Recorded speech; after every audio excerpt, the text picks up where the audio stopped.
Hallo und herzlich willkommen auf Epic. Heute bei uns von Merrell Tactical, der Merrell Moab 3 mit Low.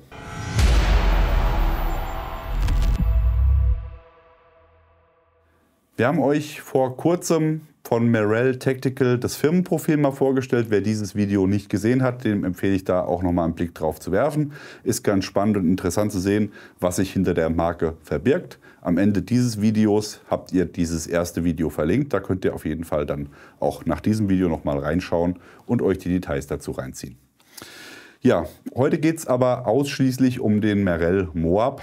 Mit der Moab, erstmal kurz, was heißt Moab?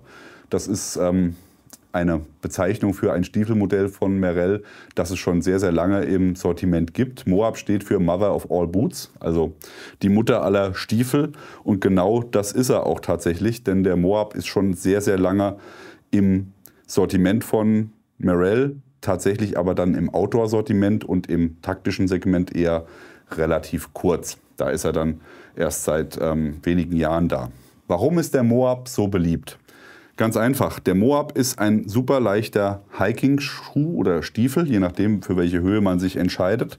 Und der ist auch schon seit dem Beginn des Global War on Terror von der US-Armee, von Spezialkräften, gerne gewählt worden als Stiefel, einfach weil es keine anderen Alternativen gab im militärischen Sektor. Da wurden hauptsächlich normale, hohe Stiefel eingesetzt. Dieses Konzept mit einem Hiking-Boot zu arbeiten in der taktischen Umgebung war da relativ neu und Merrell war da einer der Vorreiter, wenn nicht sogar der Vorreiter, und ist da mit dem Sawtooth und dann später auch mit dem Moab groß im Business gewesen und hat da mit den Stiefeln einen sehr, sehr guten Stich machen können bei den Spezialkräften. Also sehr beliebt, auch bei den Navy Seals sieht man immer wieder, Chris Kyle trägt die Schuhe oder hat die Schuhe getragen, der ist ja auch leider verstorben, aber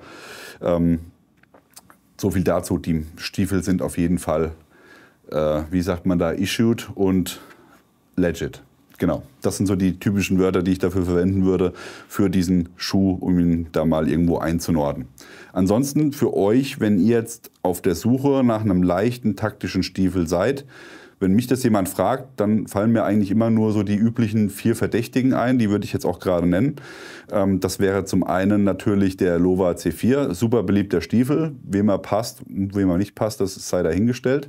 Wir haben im Team ein paar Leute, die tragen ihn unheimlich gerne. Ich kann ihn überhaupt nicht tragen, für mich ist er tatsächlich gar nichts. Ich habe andere Stiefel von Lowa, die ich gut finde, aber für den leichten Sektor ist es bei mir was anderes. Dann die Akku Alterra, die haben wir euch auch schon vorgestellt. Das wäre der zweite Schuh, den ich in dieser Kategorie eindeutig sehen würde. Und der dritte Schuh wäre der Salomon Forces Quest. Das ist auch nochmal so ein typischer Schuh, der da reinpasst. Und der vierte, logischerweise, hier unser Merrell Moab. Ja, da habt ihr die Wahl und könnt dann entsprechend entscheiden, was für euch der richtige ist. Alle Modelle sind in einer reinen Gore-Tex-Version verfügbar. Es gibt meines Wissens, ich bin mir jetzt nicht hundertprozentig sicher, wie es bei Lowa aussieht, aber ich weiß es bei Akku auf jeden Fall und auch bei Salomon. Die sind beide auf jeden Fall auch mit Gore-Tex und auch Merrell sagt, unsere Stiefel sind alle mit Gore-Tex. Das kann man mögen oder auch nicht, das ist dann, wie gesagt, immer bei euch. Wir haben tatsächlich auch gemischte Erfahrungen gemacht. Manche Schuhe sind mehr atmungsaktiv als andere. Der Moab hat uns bisher immer gute Dienste geleistet. Seit 2008 ist der bei uns schon im Team unterwegs und wird immer wieder in den unterschiedlichen Neuauflagen getragen. Und deswegen freuen wir uns jetzt natürlich umso mehr, dass es nun endlich eine taktische Variante gibt. Warum habe ich jetzt hier den zivilen Moab nochmal mit auf den Tisch? Einfach, dass man euch nochmal so ein bisschen die Gemeinsamkeiten zeigen kann, beziehungsweise auch die Unterschiede nochmal nahelegen, warum der taktische Stiefel eben für den Bereich Taktik auch sinnvoller ist, als den zivilen Stiefel zu nehmen. Denn das habe ich auch im ersten Video schon gesagt, das waren immer meine Kritikpunkte am Moab. Das eine ist natürlich, das ist bei vielen anderen Schuhmarken auch so, das ist die Vibram-Sohle, die ist super, aber Vibram macht in der Regel immer auch bei Schuhen hier ihr lustiges gelbes Logo drauf und auch auf die Sohle. Das heißt, es sticht immer hervor und leuchtet gelb, hellgrün, leuchtet hell und ist dementsprechend auch sehr auffällig. Das hat man hier zum Beispiel bei der taktischen Linie komplett ausgeblendet. Ihr seht es, hier steht der Vibram-Schriftzug und auch unten ist er zu finden, also selbe Sohle, also wirklich 1:1 die gleiche Sohle verwendet eben, aber hier in einer einfarbigen Variante, immer in der Wagenfarbe des Stiefels, sprich Sandfarben, Schwarz und Oliv gibt es auch noch. Das war wo ich gesagt habe, das stört mich jetzt eher weniger. Was mich tatsächlich mehr gestört hat, war die Schnürung bei der zivilen Variante ist hier in einer Laschenform ausgeführt. Damit komme ich auch zurecht, aber die Laschen haben hier so einen Reflektorstreifen eingenäht. Ja? Und das war immer was, wo ich gesagt habe, wenn jemand einen mit der Taschenlampe anleuchtet, dann hat man an den Füßen immer gestrahlt wie ein Christbaum. Für ein bisschen Trailrunning oder sonst irgendwas mag das ja toll und gut sein, aber gerade im taktischen Umfeld ist es natürlich dann blöd, wenn einem die Füße weggeschossen werden, weil sie leuchten. Also von daher, das wäre eine Sache, die man beim Tactical Boot nochmal geändert hat. Die anderen Änderungen, da kommen wir gleich drauf zu sprechen, wenn wir uns den hier mal im Detail anschauen. Ja, dann bleiben wir gleich auch gerade hier bei der Verschnürung, denn da hatte man, ich hole mal wieder weiter rein, dass wir den auch noch mal sehen. Hier hatte man ja Laschen und hier hat man tatsächlich auf Ösen gesetzt. Das ist nochmal eine Sache, wo ich dann persönlich sage, die Robustheit einer Öse ist deutlich höher als natürlich bei einer Lasche. Da kann immer irgendwas mal ausreißen und dass eine Öse wirklich aus dem Leder ausreißt, das habe ich persönlich noch nicht erlebt. Wenn ihr sowas schon mal erlebt habt, schreibt es uns gerne in die Kommentare. Aber das war wirklich auch was, wo man bei der taktischen Variante gesagt hat, da legen wir Wert drauf. Wenn wir uns hier 1:1 mal die Schuhe nebeneinander anschauen, dann sieht man hier auch schon den größten deutlichen Unterschied. Der Moab ist generell immer eine Mischung aus Leder und aus einem Mesh-Material. Bei der zivilen Variante ist es hier so ein offenporiges Mesh, das seht ihr hier schon. Ist natürlich atmungsaktiv, aber auch auf jeden Fall ein Dreckfresser und anfällig gegen äußere Einflüsse. Also wenn es ein bisschen rauer im Gelände hergeht, kann ich mir hier sehr gut vorstellen, dass da hier das Mesh relativ schnell beschädigt wird. Und das hat man hier auch bei der taktischen Variante versucht zu beheben, indem man hier kein offenporiges Mesh gewählt hat, sondern so eine Wabenstruktur ausgewählt hat bei dem Mesh, was eben nicht offenporig ist.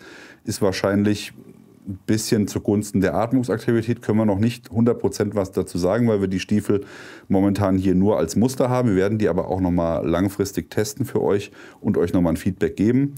Aber so vom Ersteindruck hätte ich jetzt gesagt, die sind vielleicht minimal weniger atmungsaktiv als die zivile Variante, aber da ist mir das dann tatsächlich auch wichtiger, dass der Schuh lange hält und mich beim Erfüllen meines Auftrags sauber durch die Gegend trägt und nicht dann einfach der Fuß atmen kann, aber der Schuh dafür auseinanderfällt. Ja, dann geht es weiter mit der typischen Merrell-Außensohle von der Firma Vibram. Die ist, wie ich eben schon gezeigt habe, exakt gleich wie auch bei der zivilen Variante, hat einen äußerst guten Grip. Das hat sie schon seit 2008. Also die Merrell-Schuhe waren wirklich eine der wenigen Stiefel, wo ich persönlich sage, die haben mir immer gute Dienste geleistet, egal auf welchem Untergrund, ob es ein schlüpfriger, nasser Untergrund war oder ein steiniger, gerölliger Untergrund. Diese Anordnung der Stollen hier im Profil, die haben da wirklich immer eine gute Arbeit geleistet. Und von daher denke ich, dass das hier auch nichts Verkehrtes ist. Ja, weiteres Merkmal hier bei der Zunge ist es so, die ist natürlich hier hinten dran vernäht. Da ist es natürlich immer ganz wichtig, dass die Zunge nicht lose einfach im Schuh sitzt, denn sonst kann hier zwischen der Schnürung Dreck eindringen. Das hat die zivile Variante auch. Hat man hier noch mal ein bisschen einen Fokus drauf gelegt, gerade auch im taktischen Einsatz, dass da eben kein Dreck eindringen kann. Weiterhin wird die Zunge hier in der Mitte nochmal fixiert. Das heißt, ihr habt die Schnürung, die kann man hier dann einmal nochmal durchführen und dadurch wird die Zunge dann auch immer in Position gehalten. Die Schnürung selbst wird mit Ösen durchgeführt und hier im oberen Bereich hat man auch nochmal 2 Ösen, die geschlossen sind. Das ist auch nochmal unterschiedlich zur zivilen Variante. Hier hat man bis zur zweiten Öse ja die Schlaufen, das habe ich ja schon erwähnt. Und ganz oben ist nochmal ein offener Metallhaken. Der ist in der Vergangenheit auch gerne mal zur Seite gebogen oder aufgebogen oder vielleicht auch abgerissen. Und das wird natürlich verhindert, indem ich hier so eine Schnellschnürung habe, die hier oben dann durch die Schnürung dann fixiert. Und dadurch fallen die Schnürsenkel nicht raus. Ich habe die immer da, wo ich sie haben will und kann damit eben auch schnell in den Stiefel einsteigen. Als Stiefeleinsteighilfe habe ich hier im hinteren Bereich nochmal eine Schlaufe. Die habe ich auch bei der niedrigen Variante. Das hat man ja häufig nicht bei den niedrigen Varianten. Das finden wir toll, dass es gerade hier auch umgesetzt worden ist, um eben dann auch schnell in einen flachen Schuh reinzukommen. Nochmal zurück zur Sohle. Natürlich die Außensohle Vibram haben wir schon gesagt. Dann haben wir hier eine Zwischensohle, die auf Dämpfung ausgelegt ist. Die ist jetzt so vom ersten Eindruck her und vom Gefühl her ein bisschen weicher als bei der zivilen Variante. Wobei hier dann auch die Vibram-Sohle den notwendigen Halt gibt, um eben von außen die Struktur zu bieten, aber hier in der Zwischensohle die notwendige Dämpfung zu bieten. Da wird auch von Merrell das patentierte Air-Cushion-System angewandt. Das ist im Endeffekt hier unter der Ferse nochmal ein kleines Polster, wo dann einfach bei der Dämpfung nochmal zusätzlich für Komfort sorgt. Und darauf liegt dann nochmal die eigentliche Einlegesohle. Die könnt ihr hier sehen, ist auf der Oberseite mit einem ganz einfachen Material versehen, aber unten hier auch nochmal ordentlich gepolstert, um da den entsprechenden Komfort zu bieten und natürlich auch herausnehmbar, damit ihr sie waschen oder bei Bedarf eben auch austauschen könnt. Da bleibt eigentlich nur noch mal kurz über das Gewicht und die generelle Verarbeitung zu sprechen. Vom Gewicht her ist es ein leichter Stiefel, nicht unbedingt der allerleichteste, aber er ist auf jeden Fall auch nicht in die Kategorie schwere Stiefel einzuordnen. Wir haben jetzt hier in der Größe 9 ein Gewicht von 550 Gramm pro Stiefel, inklusive der Einlegesohle. Die zivile Variante wiegt genauso viel, also da hat sich tatsächlich vom Gewicht her nicht viel getan, vielleicht plus minus 50 Gramm sprechen wir da, aber das war es auch schon. Also von daher hat man dann auf jeden Fall trotz der höheren Robustheit bei der taktischen Variante keine Defizite, was das Gewicht angeht. Und wenn ihr es noch leichter haben wollt und sagt, ich brauche jetzt nicht unbedingt nochmal Support für den Knöchel, dann könnt ihr natürlich auch auf die niedrige Variante ausweichen, die wir hier auch nochmal für euch mitgebracht haben. Generell, unserer Meinung nach, ist aber immer bei einem taktischen Stiefel zu empfehlen, also gerade im militärischen Bereich, sagen wir, das ist so das Minimum an Höhe, um einfach eben nochmal Support für den Knöchel zu bekommen.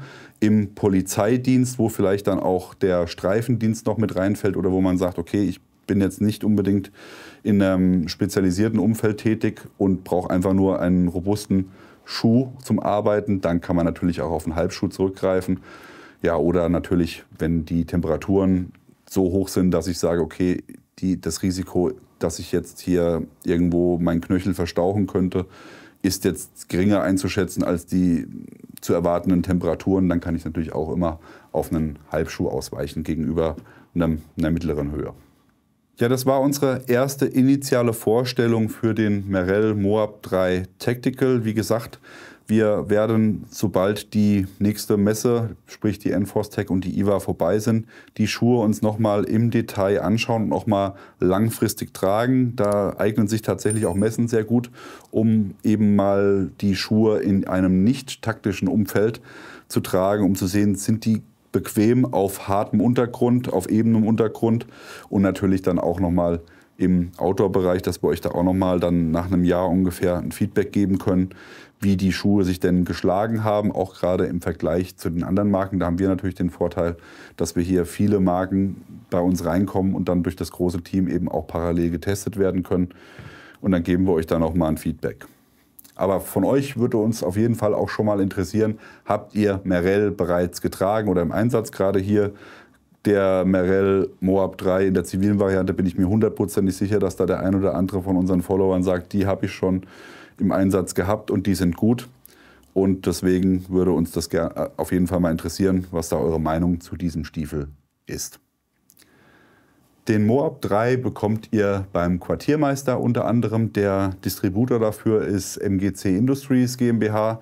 Da haben wir euch im ersten Video gesagt, die suchen aktuell noch stabile Partner, die ihnen helfen, ein Vertriebsnetz aufzubauen für die Stiefel von der Merrell Tactical Linie. Und wenn ihr da jemand kennt oder wisst, der da Interesse vielleicht hat, die Stiefel mit in sein Sortiment aufzunehmen, der kann sich gerne da melden. Da blenden wir euch den Link nicht ein, denn hier ist nur der Quartiermeister unten eingeblendet, aber der Link zum B2B von MGC findet ihr in der Videobeschreibung. Da könnt ihr da auf jeden Fall nochmal einen Blick werfen. Und natürlich auch im ersten Video gibt es da Informationen dazu. Ja, ansonsten wie immer an dieser Stelle liken, Abo, Glocke klicken. Wir sind raus und schauen mal, was der Tag noch so bringt und wünschen euch einen wunderschönen weiteren Tagesverlauf. Bis dann, macht's gut, bye bye. For support, also subscribe Enforce Tech TV.